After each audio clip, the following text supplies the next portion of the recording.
Okay, so magbibigay lang tayo ng konting update sa controversy na nangyari nung Game 1 ng PBA Philippine Cup Finals, kung saan yung dunk ni Mo Tautua na nagpalamang sana sa San Miguel at posible magpanalo sa San Miguel Bienmene nung uling mga segundo, in-overturn ng PBA Technical Committee dahil nga daw basket interference ang ginawa ni Mo Tautua.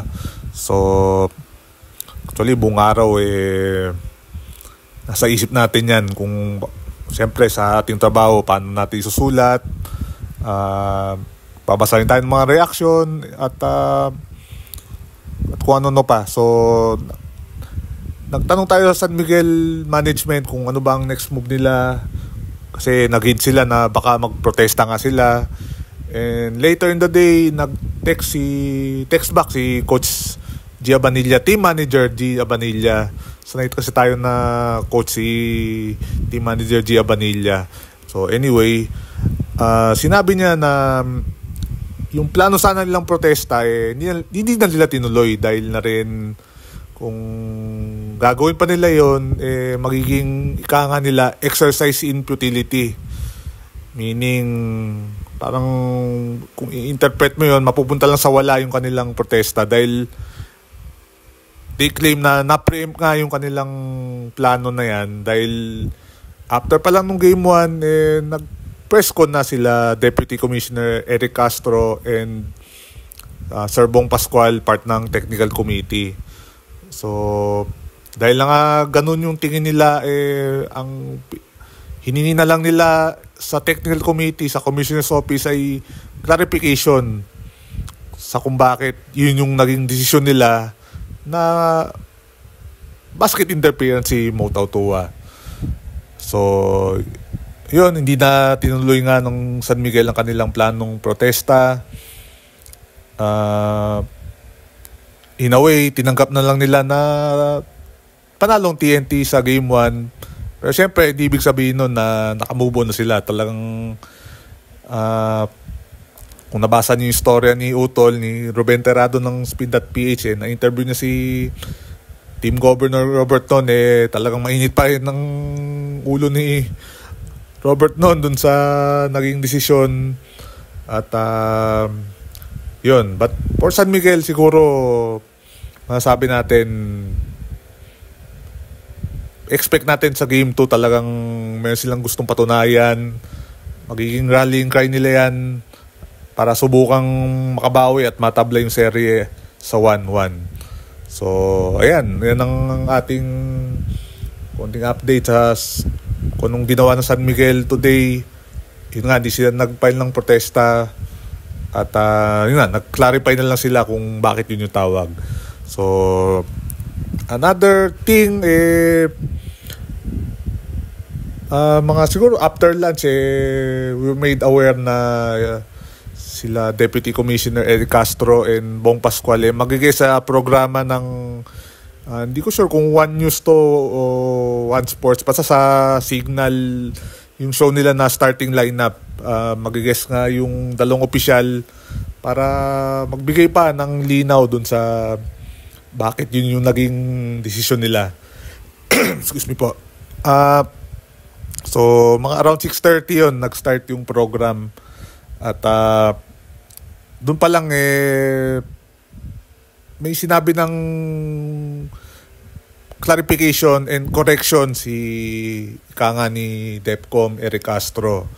Ang una ay pinaliwanag niya na itong rule na to na siyempre nangyari, 'di ba? Pagka-dunk ni Mo Tautua, tuloy ang play. Ang tagal bago mag-dead ball, 6 seconds left.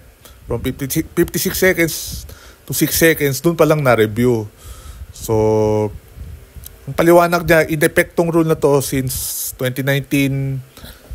Ang initial rule daw dito last 2 minutes ng game. Pero minodify nila yan nung 2019 na kahit pa first quarter yan, o basta during the game may ganung sitwasyon na posibleng goaltending o basket interference, i-review nila yon, whether it's non-call or tinawag, i-review nila yon So sa case ng non-call, pagka may posibleng goaltending or basket interference, i-review nila yon, and kung tingin nila pwedeng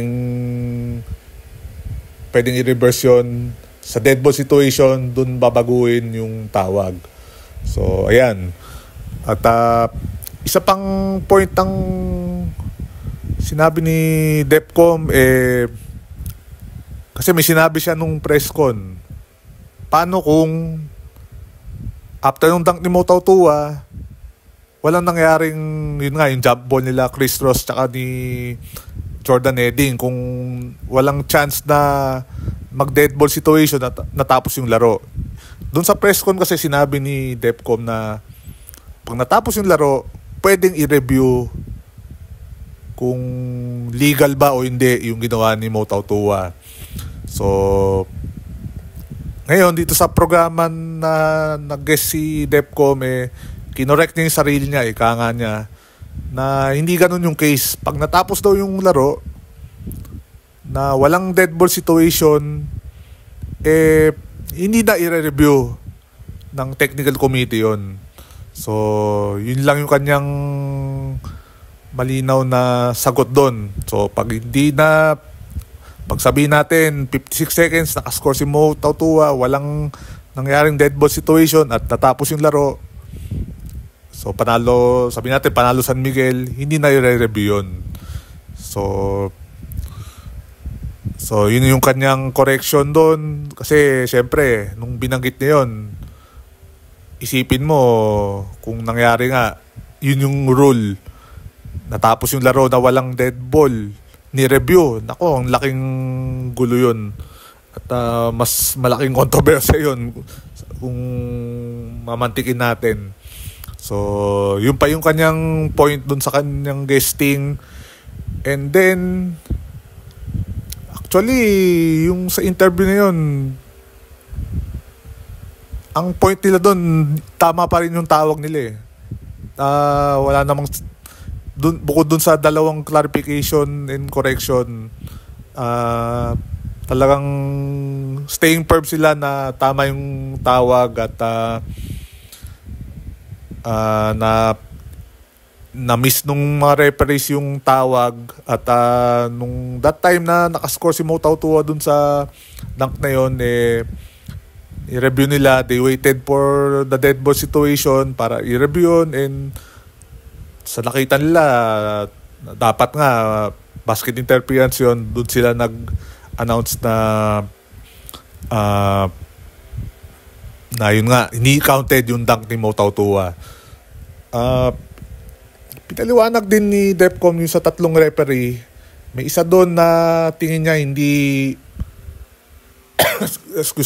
hindi siya basket interference. Yung dalawa naman hindi sila sure kung ganun nga.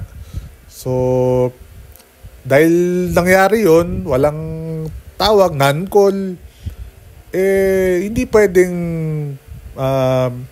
i-review kaagad ng technical committee yon. Dahil siyempre yun yung argument ng karamihan, bakit dumangsi mo, pati hindi kaagad ni-review.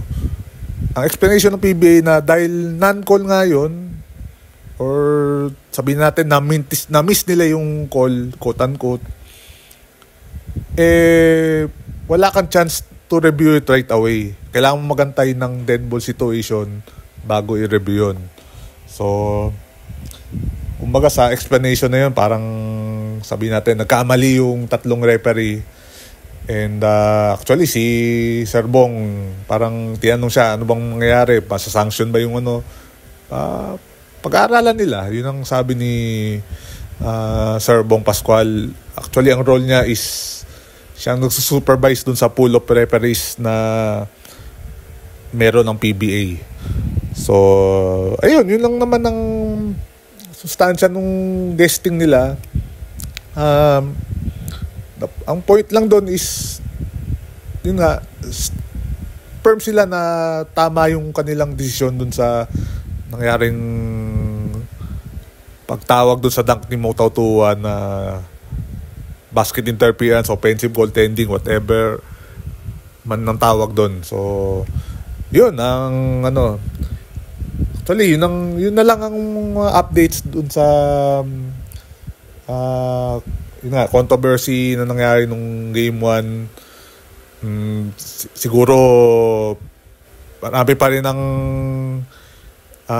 siguro firm sila na mali yun. May ibang group, may ibang fans na tingin nila tama yun. May ibang nagsasabi na dapat ni-review yun.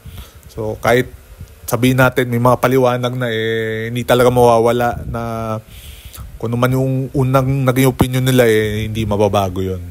So yun, ang aantayin na natin is Game 2 Wednesday sa Big Dome pa rin, Araneta Coliseum, 7:30. So abangan natin, abang-abang yung mangyayari sa Game 2, kung makakabawi ba SMB, kung yung TNT may motivation din ba sila to prove na yung Game 1 kuno binigay sa kanila. So yun lang, again, maraming salamat po sa suporta nyo, sa mga subscribers, sa mga bago ding viewers, and abangan natin yung mga susunod na mangyayari dito sa championship series ng TNT at San Miguel. Again, good night at see you around.